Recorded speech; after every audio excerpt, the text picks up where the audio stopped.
I've had many people struggling to enter Battlefield 6 because of secure boot. Luckily, we have Gear with the easiest solution I've seen. More about that later. What is up, ladies and gentlemen? Welcome to a brand new video. Today I wanted to talk about gunfights and how to approach them. I got a lot of questions during my stream. It's like, Max, how are you hitting so many shots? What is the secret? Can you give me some tips and tricks? And that's what this video is for. It's gonna be a little bit of a rant, but I'm sure, at least I hope, I hope you're gonna learn something new throughout this video and the gunplay mechanics of Battlefield 6. Especially if you're new to Battlefield in general, the gunplay mechanics might seem a little bit weird. Sometimes it might be that it feels like you're having hit rec problems. Often it is actually the gunplay itself that you need to learn. However, at the moment I'm making this video, there are still some bugs with the gunplay that I wanted to explain as well, so you know what's exactly happening. But I have some secrets, some little tips and tricks that hopefully will improve your gunplay. Be sure to subscribe to the channel if you don't want to miss out on future guides like this. I always try and give sometimes a little bit extra nerdy in detail information about this game, so you can improve your gunplay without having to no-life the game, and you instantly know all the tips and tricks and little tiny secrets that you can get from me. You've probably noticed that Battlefield 6 has been giving players a hard time lately, especially with all these new system requirements. One of the biggest headaches is that you now need secure boot enabled just to play. And even after going through BIOS settings to turn it on, you might still end up being thrown into random servers with super high ping. But don't worry, I found something that can make all of this way easier. It's called Gear Up. Gear Up is honestly a really useful tool for gamers. It can automatically check if secure boot is enabled on your PC and even walk you through the steps if it's not. No need to mess around with complicated settings. When that's sorted, you can jump straight into Battlefield 6 without all the errors of setup issues. But that's not all. Gear Up also helps with server connections. If you're tired of being placed on servers halfway across the world, Gear Up servers lock feature lets you choose which region to connect to.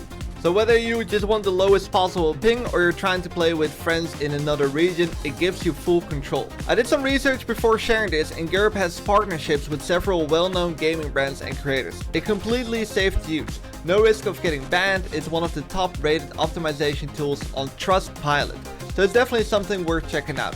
I've added two links below, one for fixing secure boot and another for improving your server connection. Feel free to check them out and make your Battlefield 6 sessions way smoother.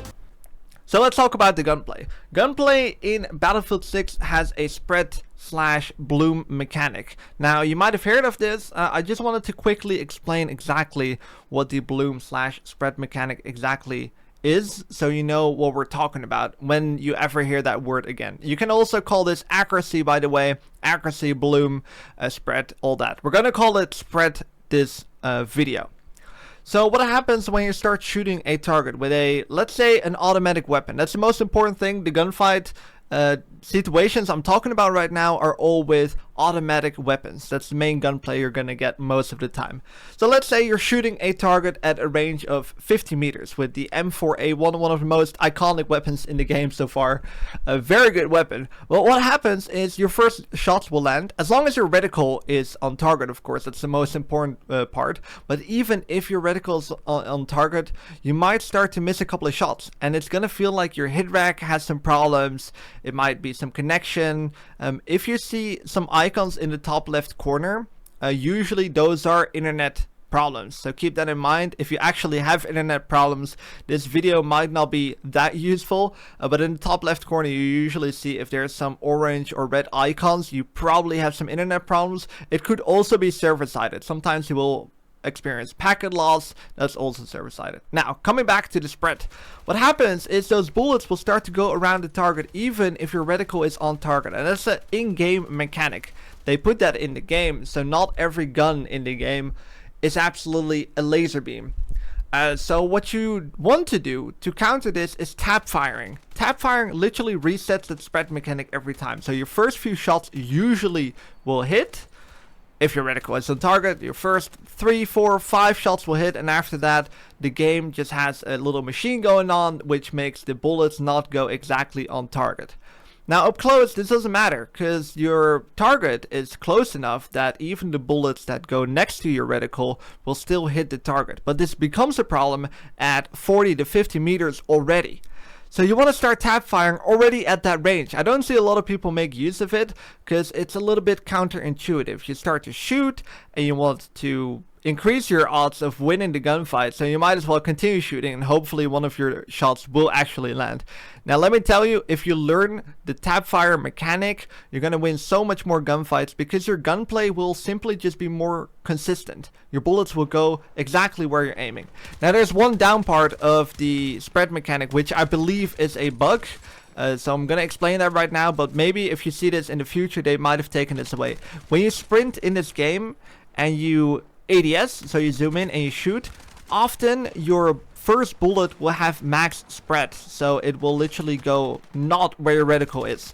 That's one of the bugs in the game, so sometimes it might even feel like your first shot doesn't hit. That could be that mechanic. You should try this out by either walking around if you know there's going to be gunfights, instead of running to wherever you might have that gunfight. You might start to walk at the very last moment, so that spread mechanic doesn't kick in. I don't know if DICE has done this on purpose or not, but keep that in mind. It sounds like it's a bug, but maybe it's not.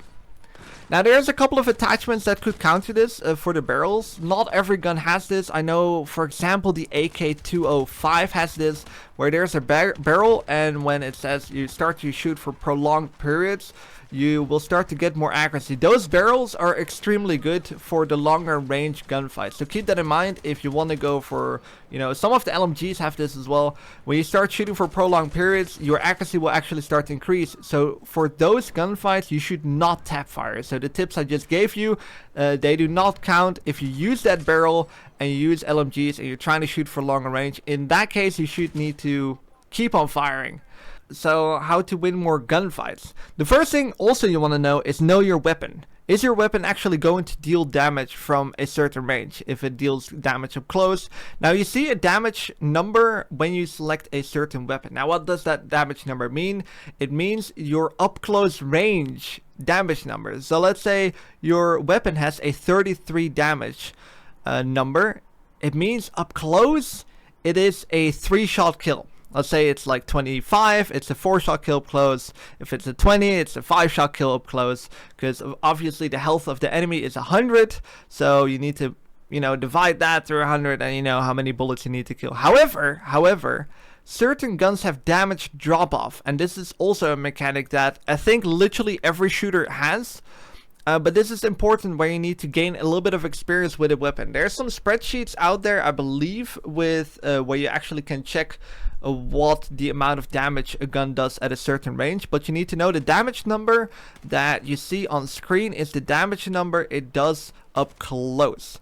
So when the damage number is super high, there's one of the SMGs, for example, that does 33 damage. It's a 3-shot kill up close, but it barely starts to do damage from range. So you might think like, okay, I can just keep on firing. It's going to be 3-shot kill. No, after like let's say 20 meters, this is just a random example, it starts to do 25 damage. And after 50 meters, it starts to do 15 damage. So you need to hit him 7 times in order to get a kill. So it's important to know your weapon and know in what situation you're going to use this weapon. So you know the max range of it.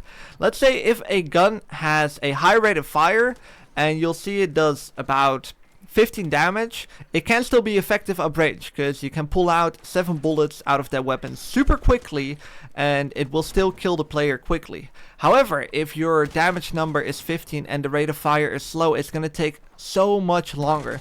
So it's often not even worth engaging in that gunfight.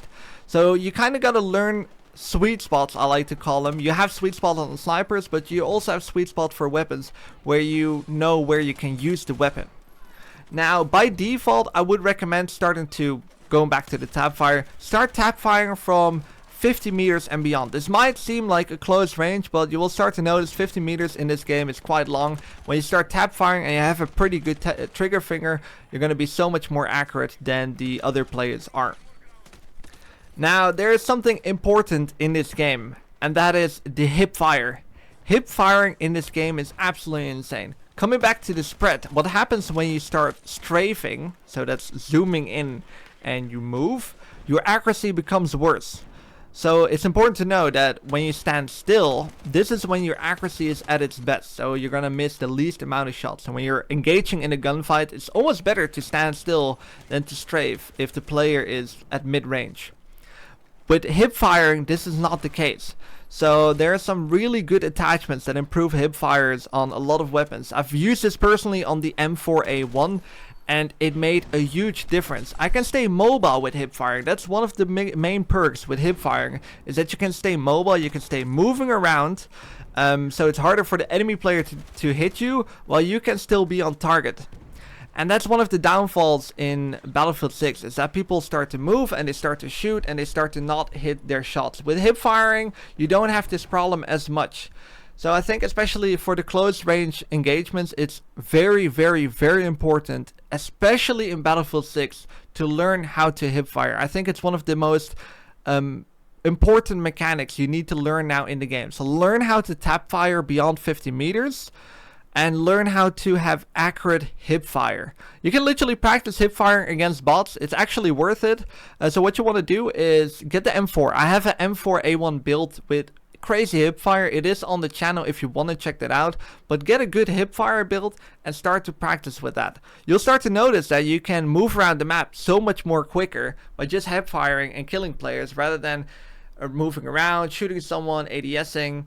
So use those hip fire mechanics within a range of 20 meters if the gun allows it. So you need to build your weapons around this, of course, and start to tap fire at like 50 meters and beyond.